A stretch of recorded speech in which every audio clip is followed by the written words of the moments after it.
하박국 2장 3절에서 4절 말씀입니다.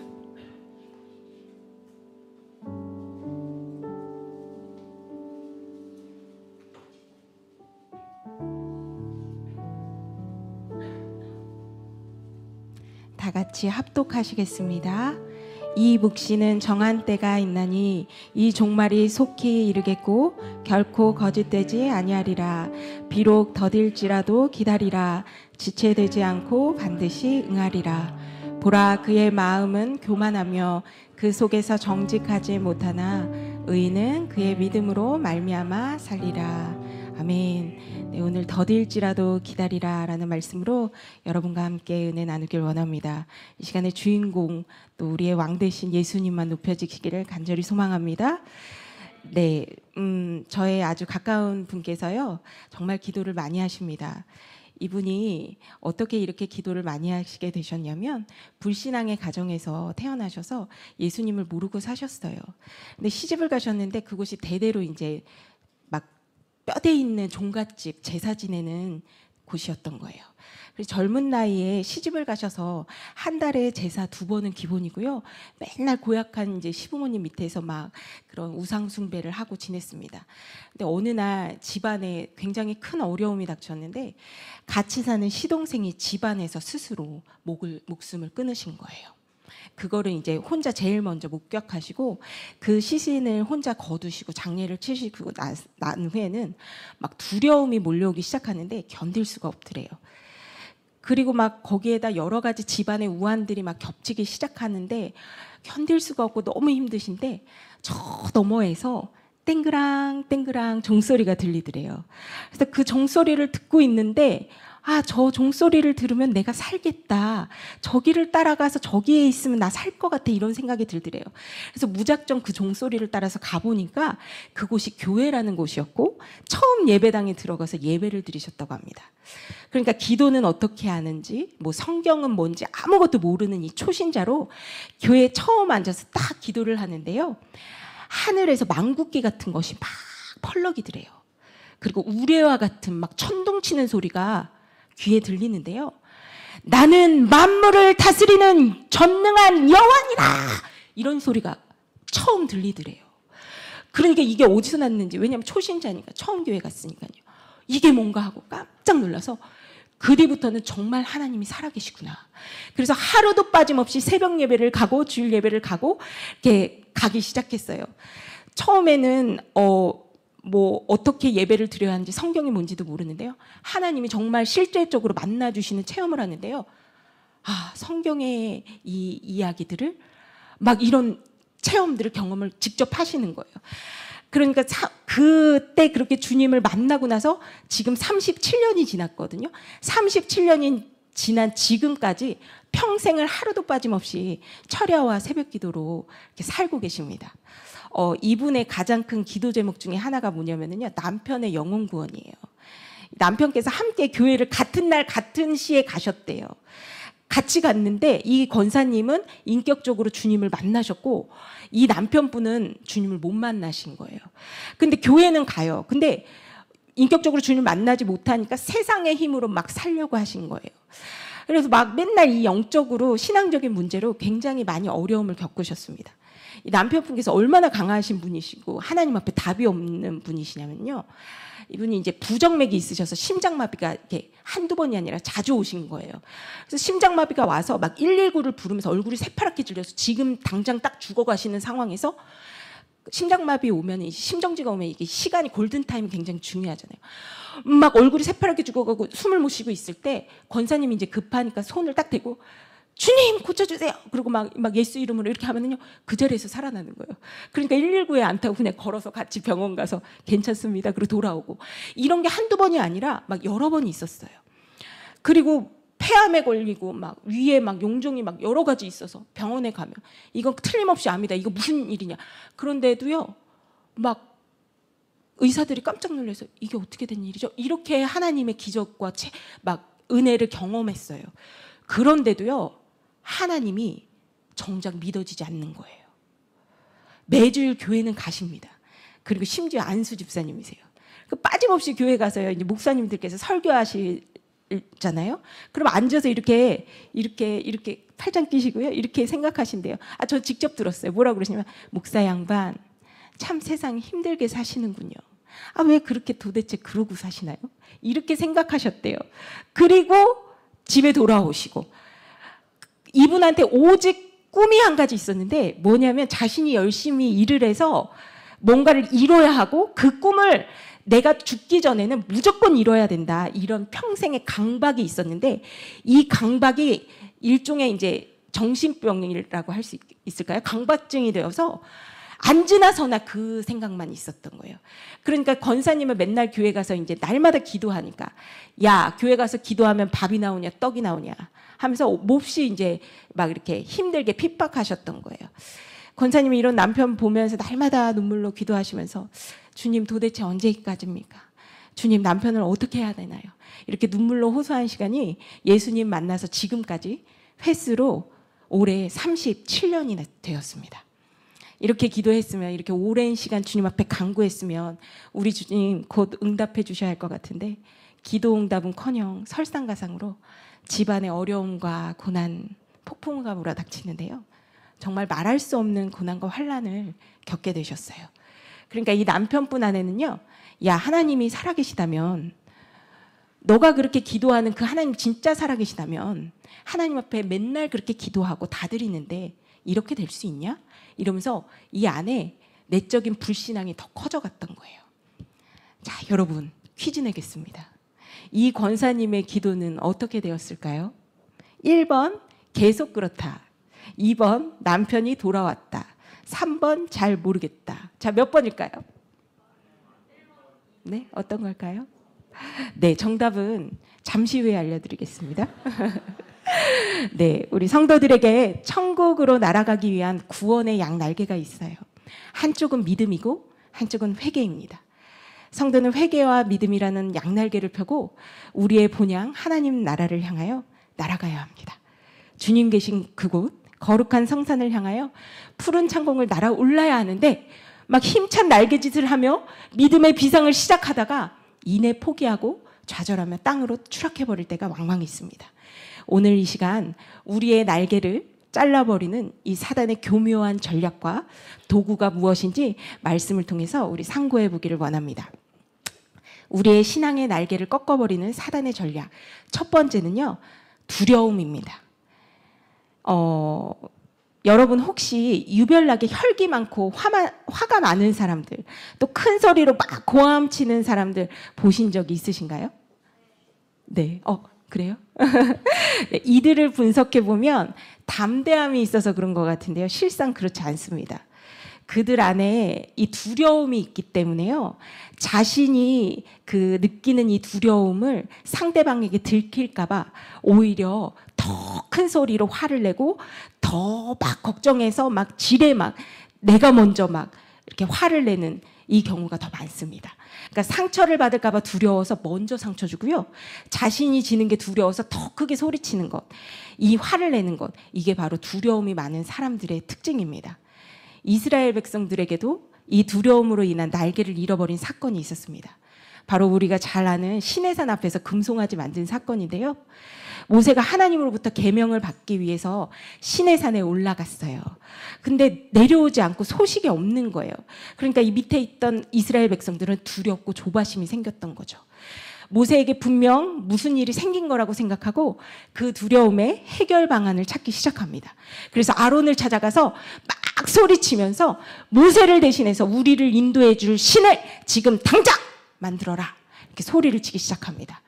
아론 또한 이렇게 막 펄펄 날아뛰는 이 백성들을 보니까, 이들의 민심을 보니까 괜히 두려워지기 시작하는 거예요. 그래서 두려운 나머지 금폐물을 다 가지고 오게 해서 금송아지 우상을 만들게 됩니다. 결국 하나님께서 가장 증오하시는 이 말도 안 되는 죄를 지은 결과로 그들은 3,000명가량이 그 자리에서 죽임당하는 엄청난 재앙을 받게 되는 것이죠.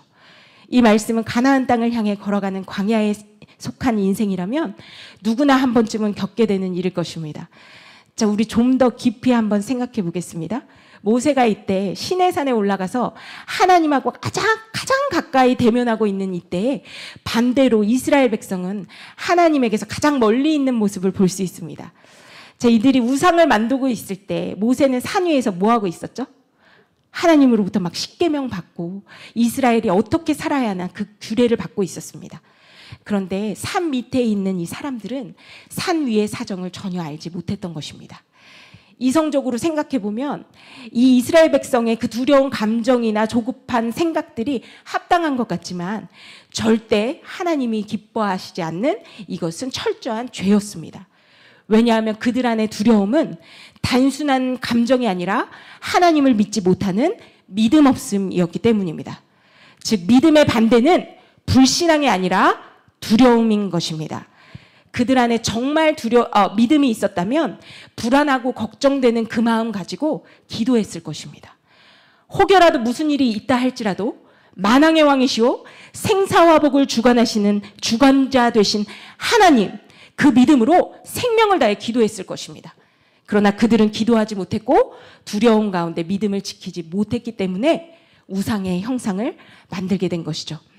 자, 이 사건의 바로 앞에 보면 출애굽기 14장에 모세가 40일 동안 시내산에 올라가는 그 바로 장면 앞에 하나님께서 먼저 모세를 산으로 부르시는 장면이 있어요.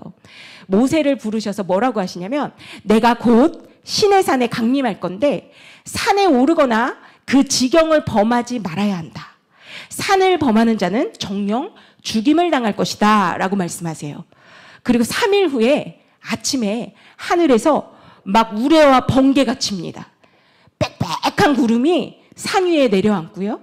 거기에 막 나팔 소리가 심하게 울립니다. 그러니 여러분 그것을 보고 있는 이 백성들이 어땠을까요? 일제히 전부 하나님의 임재 앞에 엎드려져서 벌벌 떨고 있습니다.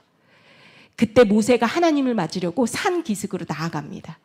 그리고 하나님이 불 가운데 임하셔서 연기와 함께 말씀을 하시는데 그 음성이 온 산이 울리는 산의 진동으로 들리는 거예요. 자, 여러분 한번 우리 상상해 보겠습니다. 이 하나님의 위엄과 영광과 능력. 막 나팔 소리가 들리고 천둥번개가 치고 안개가 끼고 불이 내리는 거예요. 이 하나님의 임재를 보면 여러분 어떨 것 같으십니까? 아마 그 위험 앞에 죽은 자 같이 두려울 것입니다. 이렇게 임재하신 하나님께서 모세를 불러서 어떤 말씀을 하시냐면 또 똑같이 얘기하세요. 너는 내려가서 산 사면에 지경을 세워서 산을 거룩하게 하고 산에 아무도 올라오지 못하게 하라. 그 누구라도 올라오면 그게 제사장이라 할지라도 나는 그들을 돌격할 것이다 라고 말씀합니다. 자, 하나님께서는 모세 외에 다른 어떤 이도 하나님 앞에 나오는 것을 허락지 않으셨습니다. 하나님이 임재하시는 그 거룩한 성산에 오를 자는 단 한 사람 모세뿐이었습니다.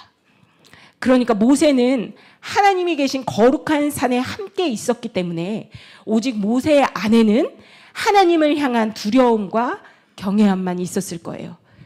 그러나 산 아래의 백성들은 하나님을 볼 수 없었기 때문에 하나님을 두려워하는 것이 아니라 산 아래의 사정, 세상에 대해서 두려워했고 자신들을 지켜줄 우상을 만드는 엄청난 죄악을 저지르게 됩니다.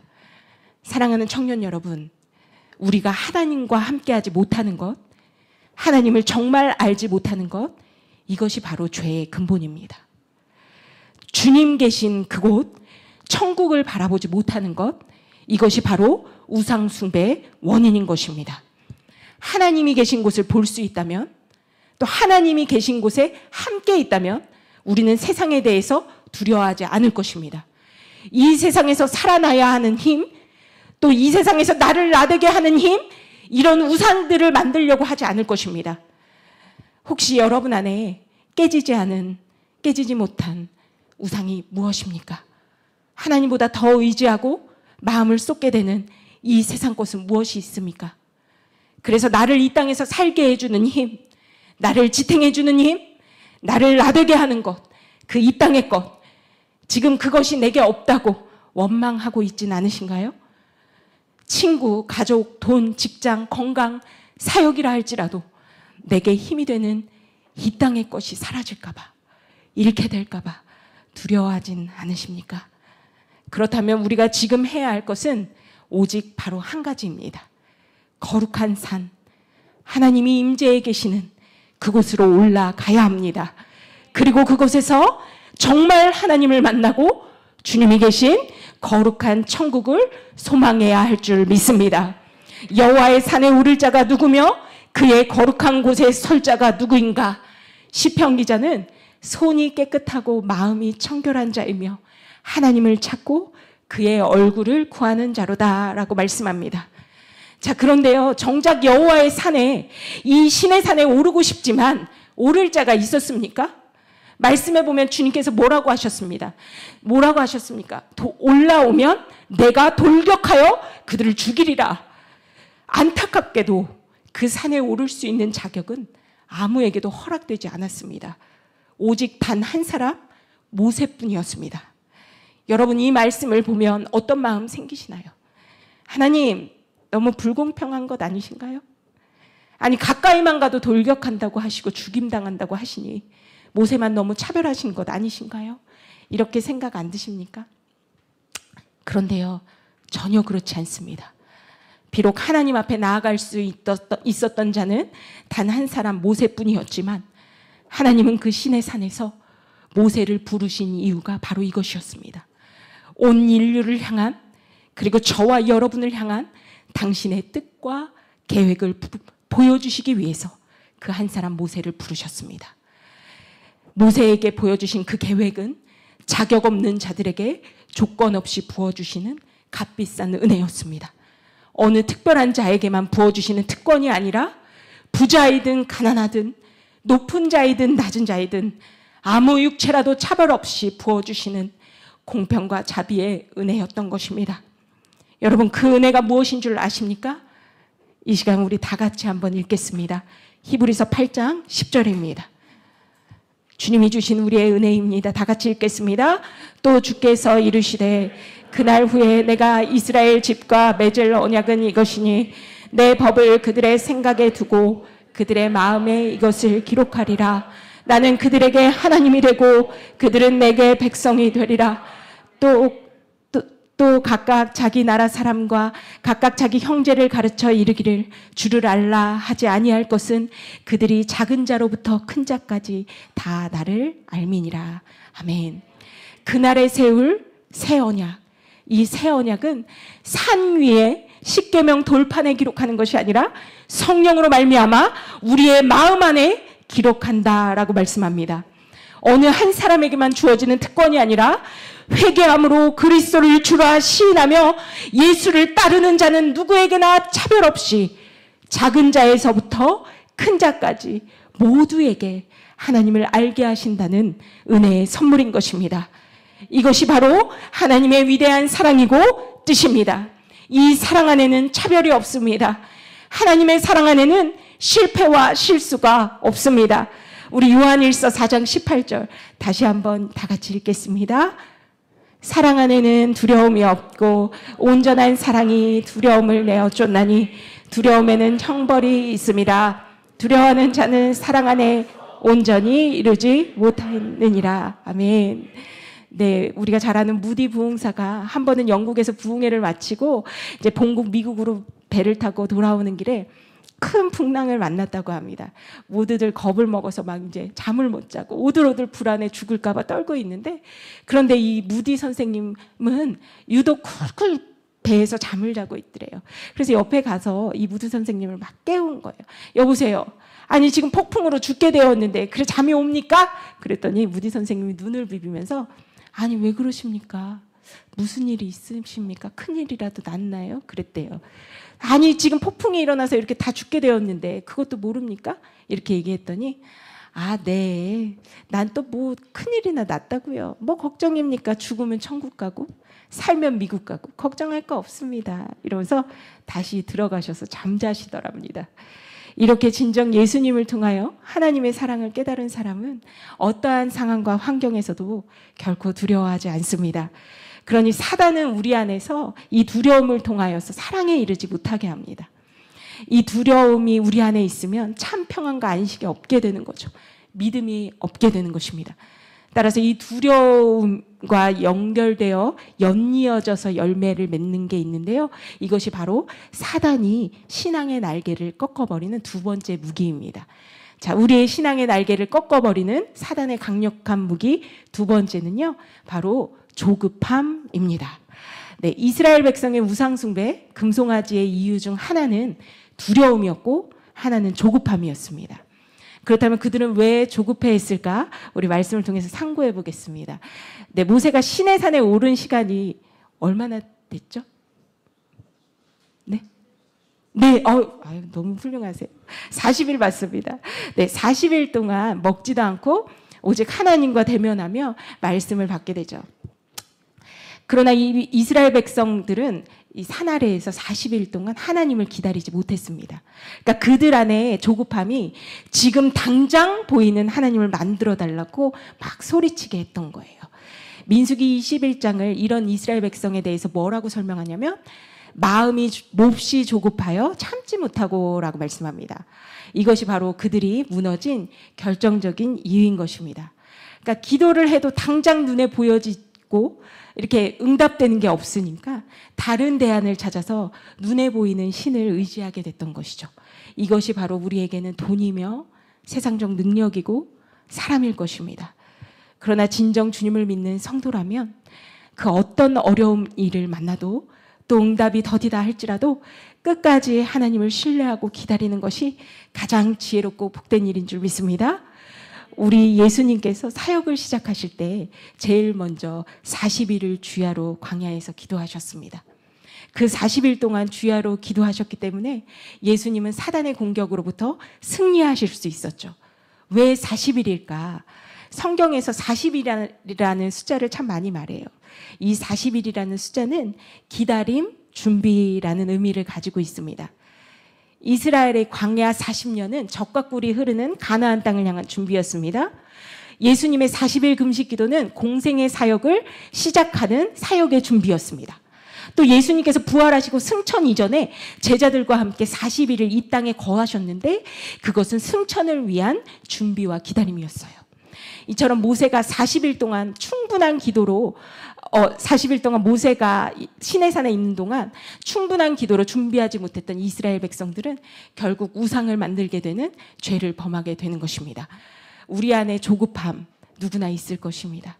지금 당장 응답받고 싶고 지금 당장 내 눈앞에 홍해가 갈라졌으면 좋겠고 이런 갈망 저에게도 있습니다. 예를 들어서 영혼 구원을 향한 우리 소망을 품고 기도한다고 한번 생각해 보죠.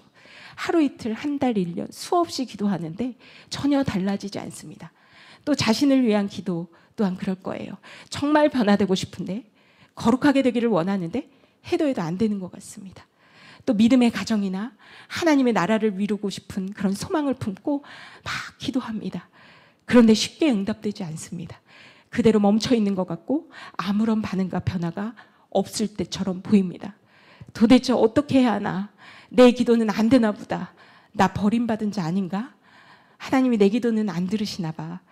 나는 죄인인가 봐. 이렇게 자포자기하고 있는 것을 보게 됩니다. 입술로는 하나님이 일하실 거예요. 하나님의 계획을 믿어요. 이렇게 말하지만 이미 우리 안에는 실망과 좌절로 절망하며 포기하기도 합니다. 지금 당장 역사하신 하나님이 눈에 보이지 않을 때 우리는 이내 좌절과 조급함이 우리 마음에 올라오게 되는 것이죠. 그러나 말씀은 우리에게 무엇라 가르쳐주고 계십니까? 우리 야고보서 1장 2절에서 4절 다 같이 한번 읽겠습니다. 야고보서 1장 2절 시작. 내 형제들아 너희가 여러 가지 시험을 당하거든 온전히 기쁘게 여기라. 이는 너희의 믿음의 시련이 인내를 만들어내는 줄 너희가 알미라. 인내를 온전히 이루라. 너희로 온전하고 부족함이 없게 하려 함이라. 아멘. 우리는 지금 인생의 광야를 지나고 있습니다. 광야를 지나는 과정 가운데 홍해 같은 어려움도 겪습니다. 가나안 땅이란 곳이 있기는 한 건가? 도대체 언제까지 가야 하나 하는 생각에 포기하고 싶을 때도 있습니다. 그러나 우리 조급하지 말아야 합니다. 가나안 땅으로 부르시는 분도 주님이시오. 가나안 땅에 다다르도록 인도하시는 분도 주님이십니다. 성경에서 말하는 성공의 기준은요, 세상의 기준과 정반대입니다. 세상에서는 우리가 무엇을 이루고 얼마나 쌓았느냐에 따라서 성공의 크기가 결정됩니다. 그러나 하나님의 기준의 성공은요, 무엇을 가졌느냐가 아니라 누구를 가졌느냐가 결정됩니다. 성경에서 말하는 형통한 사람이 있습니다. 제가 이 시간에 그 사람을 잠깐 소개하겠습니다. 바로 애굽의 그 어느 시장에요, 17살 정도 되는 한 청년이 있습니다. 그의 손과 목에는요, 두꺼운 밧줄이 이렇게 묶여 있어요. 이 청년의 두 다리에는 족쇄가 채워진 채로 며칠을 걸은 탓에 휘청휘청거리고요, 손목에는 발목에는 핏줄이 다 터져 있습니다. 그 청년은 거의 반나체가 되어서 값없는 물건처럼 시장 한 구석에 진열되어 있습니다. 잠시 후면 가축과 같이 흥정을 거쳐서 노예로 팔려갈 운명입니다. 그런데도 성경은 이 청년을 가르쳐 형통한 사람이라고 말씀합니다. 자, 우리가 시장을 지나치는 구경꾼이라고 가정해 봅시다. 그 당시에 거기에 이렇게 밧줄로 묶여서 서 있는 그 노예를 바라볼 때, 와, 저 사람 정말 부럽다. 아, 저 사람 진짜 형통하구나. 나 저 사람처럼 되고 싶어. 하나님, 나 저 사람처럼 되게 해주세요. 이렇게 기도하실 분 계신가요? 네, 아무도 없을 거예요. 그렇게 노예로 팔려가서 어려움과 고난을 겪는 시간이 무려 13년이나 됩니다. 그 기간 동안 누가 그의 인생을 보며 하나님이 함께 하시는 정말 형통의 축복을 받았다라고 말할 수 있었겠나요? 그러나 지금 우리는 그 사람을 무엇라 설명하고 있습니까? 하나님의 사람, 꿈과 소망을 이룬 사람, 요셉이라고 부릅니다. 요셉은 하나님이 그와 함께 하셨기 때문에 그가 노예로 지냈던, 죄수로 지냈던 그의 모든 인생은 형통한 사람이었습니다. 다시 말해 광야 같은 이 땅에서 이루어야 할 가장 중요한 것이 있다면 그것은 하나님과 함께하는 것입니다. 사랑하는 청년 여러분, 정말 축복이 무엇인지 아십니까? 정말 최고의 기도 응답이 무엇인 줄 아십니까? 그것은 바로 하나님을 대신하여 붙잡을 것이 없는 삶, 하나님 외에는 결코 다른 대안이 없는 인생. 그 사람이 때로 가진 능력이 없는 것 같아 보이고, 그 인생이 비록 실패한 것 같아 보이지만 그 인생은 광야에서 누릴 수 있는 최고의 축복과 가장 귀한 선물을 받은 인생인 것입니다. 따라서 주님께서 우리가 주님 없이 아무것도 할 수 없는 존재로 만드시기 위해서 때로는 당신의 뜻을 더디 이루어 주십니다. 오늘 본문 하박국 선지서에 보면요, 자신의 민족과 나라가 바벨론 제국에서 처참히 짓밟히며 이렇게 망하는 아픔을 지켜보던 이 하박국 선지자가 도시의 가장 높은 성루로 올라갑니다. 거기서 기도해요. 하박국 1장에 하나님께 이렇게 묻습니다. 하나님, 우리 민족을 심판하기 위해서 우리보다 더 악한 저 갈대아 제국을 들어 사용하심이 합당한 일입니까? 그리고 이 악한 자들의 저 무지한 핍박과 학대를 도대체 언제까지 참아야 한단 말입니까?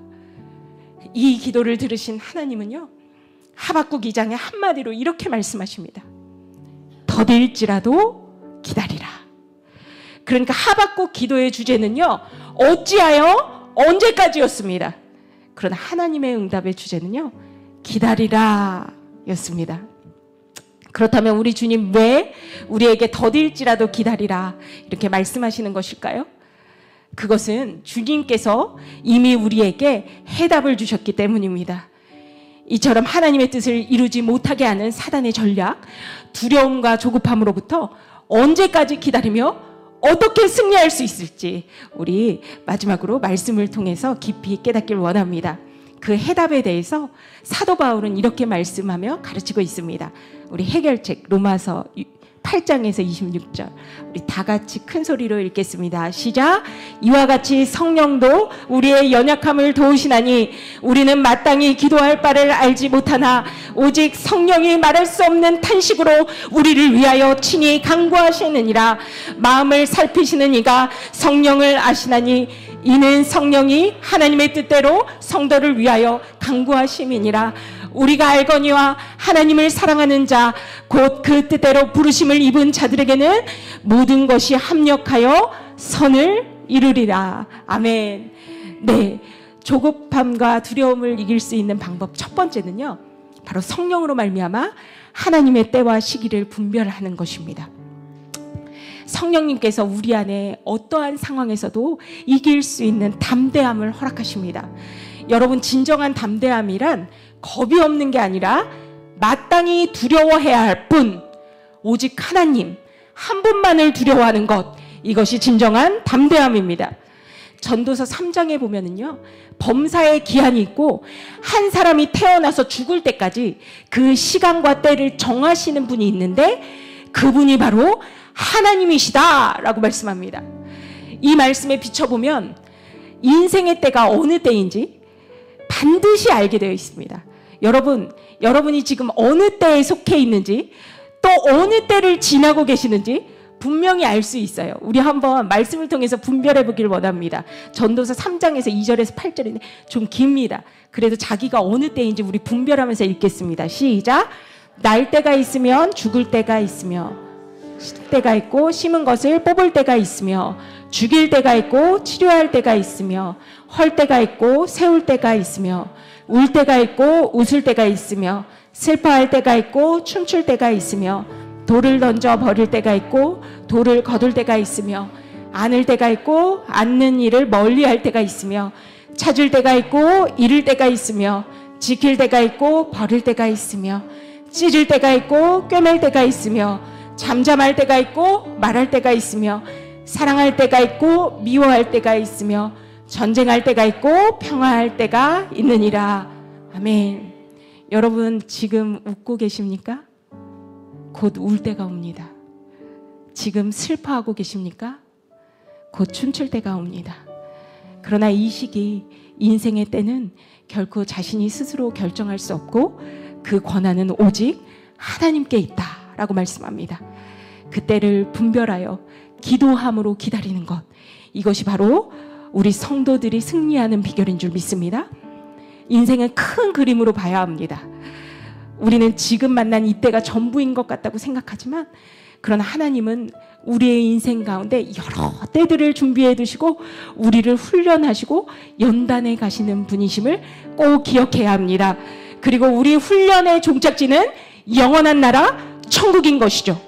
그래서 모든 인생의 깨라면 어느 때에 속하든지 공통으로 우리 안에 주신 게 있는데요, 그것은 바로 영원을 사모하는 마음입니다. 세상 모든 인생은 그 모습과 처지가 다를 뿐이지 우리 모두는 다 본향을 향하여 걸어가는 나그네일 뿐입니다. 하나님은 우리의 처음과 끝, 날 때와 죽을 때, 그리고 영원히 어디에 거할 것인가, 이것을 동시에 보고 계십니다. 그러나 우리의 눈은 지금 눈앞에 보여지는 이 현실, 이것만 볼 수 있는 것이죠. 왜냐하면 영원을 볼 수 있는 눈은 바로 믿음이기 때문입니다. 믿음의 눈이 열리지 않는다면 영원한 것을 볼 수 없기 때문에 이 땅에 보이는 현상에 흔들릴 수밖에 없습니다. 사랑하는 성도 여러분, 여러분 지금 어느 때를 살고 계십니까? 그 때를 허락하신 주님께서 지금 여러분의 목자가 되어 주십니다. 우리의 목자 되신 주님의 인도는 너무나 완전하십니다. 전능하신 그분은 한치의 실수도 없으십니다. 가장 가난할 때라야 가장 부유하게 하시는 주님을 만날 수 있는 때이고, 가장 연약할 때라야 가장 강함 되시는 주님을 볼 수 있는 때인 것입니다. 네, 두려움과 조급함을 이겨낼 수 있는 방법 두 번째는요, 바로 하늘 소망을 품는 것입니다. 네, 제가 아는 천안에 한 존경하는 목회하는 목사님이 계신데요, 그 아버님은 이제 원로 목사님이세요. 그 아버님도 평생을 이렇게 훌륭하게 목회하신 목사님이셨습니다. 지금부터 한 3년 전에 91세의 나이로 소천하셨는데 일평생을 정말 온유하고 겸손하시게 이렇게 주의 종으로 사셨던 분이세요. 어느 날 이제 이분이 돌아가실 때가 다 되어서 모든 기력을 소진하시고 이렇게 누워 계실 때였어요. 그때 이 원로 목사님의 손녀, 그러니까 제가 아는 목사님의 첫째 딸이 28살쯤이었는데요. 이 할아버지 목사님이 이제 누워 계신데 그 옆에서 간호를 하고 있었대요. 근데 이 할아버지께서 아침에 식사를 다 마치고 누우셔서 이렇게 누워 계시는데 갑자기 나팔 소리가 들려 이러시더래요. 그래서 이 손녀가 깜짝 놀라서 이렇게 할아버지를 보니까 하늘을 보시면서 환하게 웃으시면서 누구랑 막 뭐라고 중얼중얼 대화를 하시더래요. 그래서 이 손녀가 할아버지한테 할아버지 누구랑 대화하세요? 누구랑 얘기해요 지금? 이렇게 물었대요. 그러니까 할아버지께서 예수님 그러면서 계속 뭐라고 말씀을 하시더래요. 그래서 잠시 후에 그 손녀가 너무 궁금해서 할아버지에게 할아버지 예수님께서 뭐라고 하세요? 무슨 말 했어요? 이렇게 여쭸더니 내 종아 수고했다 고맙다 이 두 마디 하시더래요. 그리고 잠시 후에 환하게 웃는 모습으로 편하게 그 자리에서 소천하셨다고 합니다. 사랑하는 청년 여러분, 우리가 살아가는 목적이 무엇입니까? 바로 이것 아니겠습니까? 저의 유일한 소망은 정말 바로 이것 한 가지뿐입니다. 그날 우리 주님 앞에 섰을 때 잘했다, 고맙다, 사랑한다 이 음성 듣는 거, 이거 말고 더 영광스러운 일이 무엇이 있겠습니까? 이것이 우리에게 예비되어 있다면 지금 잠깐 환난의 어려움이, 손해와 아픔이 우리 삶에 그렇게 큰 문제가 되겠습니까? 가난하면 어떻습니까? 좀 불편하면 되는 거죠. 억울하면 어떻습니까? 주님이 그날에 다 보았다 말씀하실 텐데요. 누가 알아주지 않으면 어떻습니까? 우리 주님 그날에 수고했다 말씀하실 텐데요. 우리의 진짜 소망은 무엇입니까? 진짜 우리의 기대는 어디에 있는 것입니까? 사랑하는 청년 여러분, 이 땅에서 잠깐 기뻐하길 원하십니까? 아니면 영원한 나라에서 영원한 멸류관의 주인공 되길 원하십니까? 영원한 것을 위해서 영원하지 않은 것을 기꺼이 버릴 수 있는 지혜로운 저와 여러분 되시기를 예수님의 이름으로 축원합니다. 그 천국의 가치를 아는 자는, 그 보화를 발견한 자는 결코 이 땅의 일에 매어서 두려워하거나 조급해하지 않을 것입니다. 우리의 안에 오직 이 하늘 소망을 품게 될 때, 그때야 비로소 오히려 주님을 지켜드릴 수 있는 자가 될 것입니다. 우리 박보영 목사님께서 13년 세월 가운데 주님이 그냥 내버려 두신 것은, 그 시간을 허락하신 그 이유는 무엇이겠습니까? 생명을 다해 주님을 지켜드릴 수 있는 믿음의 사람, 이 사람 만들기 위함이 아니겠습니까? 네, 말씀을 정리하겠습니다. 조급함과 두려움은 결국 인생의 주도권을 절반은 하나님께, 또 절반은 나에게 두고 있는 것입니다.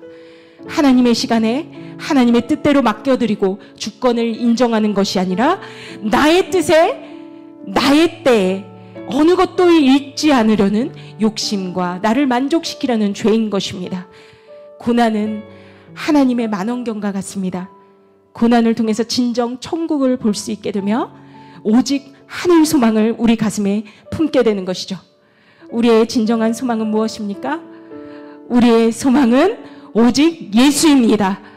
두려움과 조급함이 있다면 그것은 우리의 소망이 오직 예수가 되지 않았기 때문입니다. 주님 한 분만으로 충분하지 않기 때문입니다.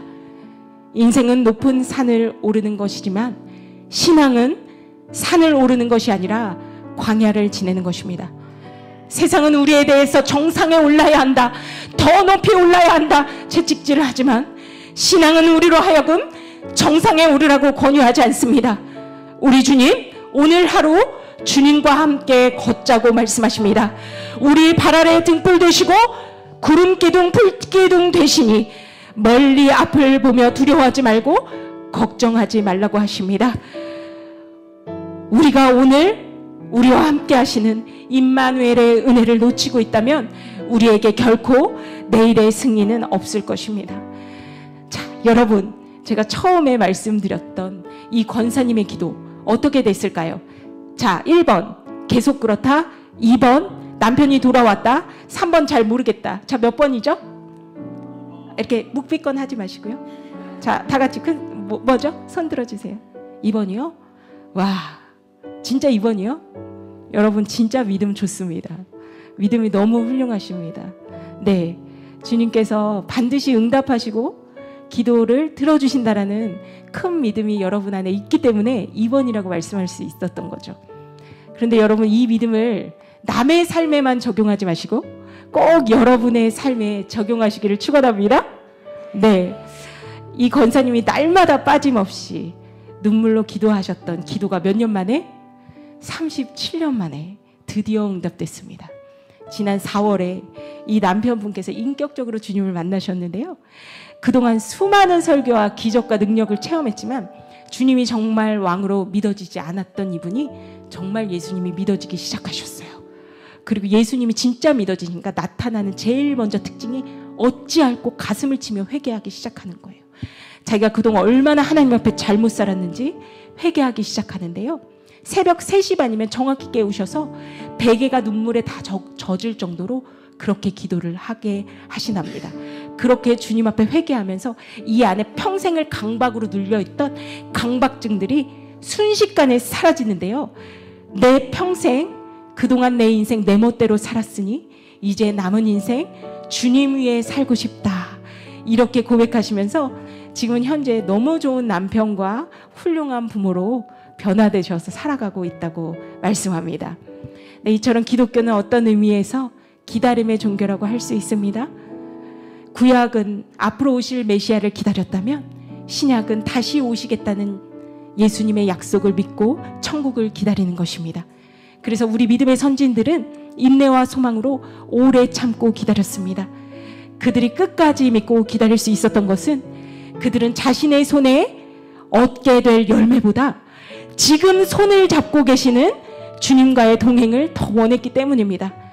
자기 자신보다 주님을 더 사랑하여서 자신을 지키기 위해 사는 것이 아니라 주님을 지켜드리기 위해 살았던 것입니다.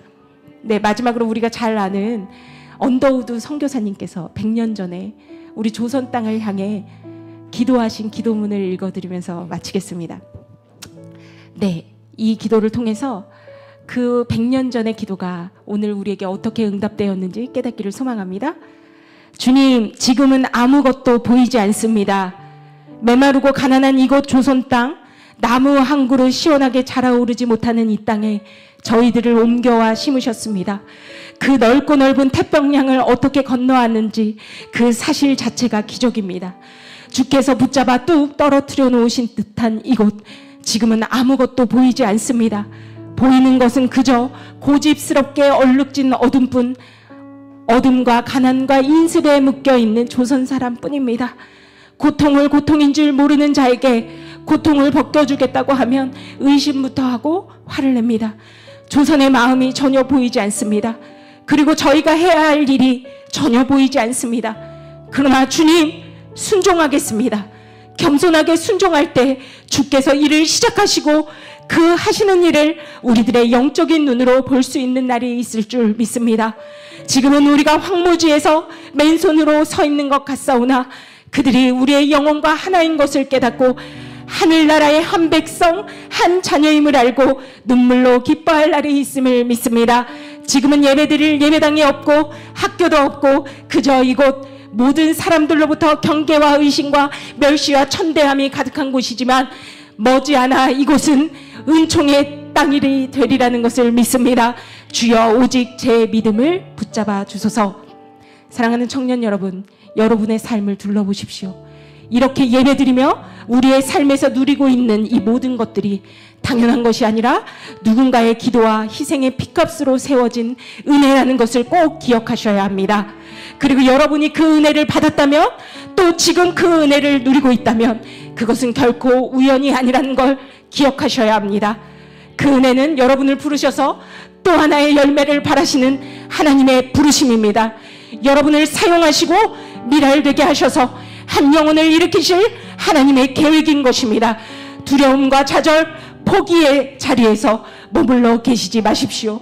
하나님의 뜻과 사랑을 믿음으로 일어나셔야 합니다. 사도 바울은 좌절로 낙심해 있는 디모데에게 이렇게 권면합니다. 우리는 미쁨이 없을지라도 주는 항상 미쁘시니 자기를 부인하실 수 없으시리라. 세상의 가치관에 매여서 더 많이 소유하고 더 높이 성장하려 하며 이 땅에서 이루려 했던 헛된 소망들을 배설물처럼 버릴 수 있는 저와 여러분이 되기를 소망합니다. 임마누엘, 하나님이 지금 나와 함께 계시도다. 하늘 소망 품고 우리의 본향 주님 계신 곳을 향하여 힘차게 날아오르시는 저와 여러분 되시기를 간절히 축원합니다. 이 시간 찬양하실 때요, 네, 하나님, 우리가 보여지는 상황에